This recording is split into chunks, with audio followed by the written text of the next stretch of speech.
తేజ ఈ రెండిట్లో ఒకటి 20 రూపీస్ ఏంటి, ఇంకోటి 350 రూపీస్ ఏంటి? ఏంటవి?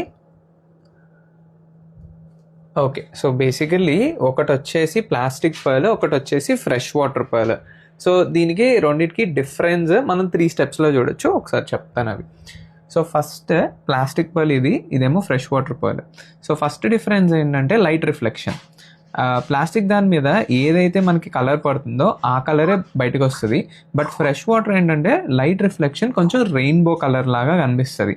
బట్ ఇక్కడ ఏంటంటే ప్లాస్టిక్లో కూడా ఒక లేయర్ ఆఫ్ కోటింగ్ పడితే దాంట్లో కూడా ఇలా రెయిన్బో రిఫ్లెక్షన్ వచ్చేస్తుంది. సో అందుకని మనం second step. So second step ఏం చూడాలంటే, పర్ల్ ఎప్పుడైనా న్యాచురల్గా ఫామ్ అవుతుంది కాబట్టి సో దాని మీద లేయర్స్ లాగా కనిపిస్తాయి. సో మన కెమెరాలో అంత క్లియర్గా కనిపించకపోవచ్చు, బట్ ఓవరాల్గా మనం పీస్ పట్టుకొని చూస్తున్నప్పుడు మనకి లేయర్స్ అనేవి కనిపిస్తాయి. ఒకవేళ సేమ్ ఇదే లేయర్స్ ప్లాస్టిక్లో వాళ్ళు మౌల్డ్లో చేసినా అన్నీ ఒకేలాగా ఉంటాయి. సో ఫ్రెష్ వాటర్కి ఏంటంటే ప్రతి పర్ల్ డిఫరెంట్గా అయితే ఉంటుంది. అండ్ దీనికి final test scratch test. So scratch test ఏం చేస్తారంటే, బేసికల్లీ ఏదైనా కొంచెం షార్ప్ ఆబ్జెక్ట్ తీసుకొని ఈ పర్ల్ని లైట్గా ఎక్కడన్నా సైడ్స్ స్క్రాచ్ చేయండి. స్క్రాచ్ చేసినప్పుడు ఒక పౌడర్ లాగా దాని మీద వస్తుంది. అండ్ ఆ పౌడర్ మన చేతిలో తీసుకున్నప్పుడు చాలా సన్నగా ఉంటుంది, అసలు పట్టుకున్న ఫీలింగ్ కూడా ఉండదు పౌడర్.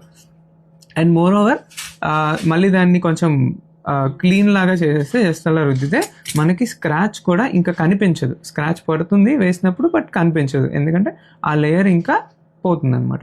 బట్ వేరాస్ ఇలా ప్లాస్టిక్ తీసుకున్నప్పుడు మనం దాని మీద స్క్రాచ్ పెట్టాలని చూస్తే ఫస్ట్ పౌడర్ లాగా ఏం రాదు, అండ్ మోర్ ఓవర్ గీత లాగా పడిపోతుంది. ఇంకా మనం ఏం చేసినా కానీ ఆ గీత దాని మీద నుంచి పోదు, ఆ గీత అలానే ఉంటుంది.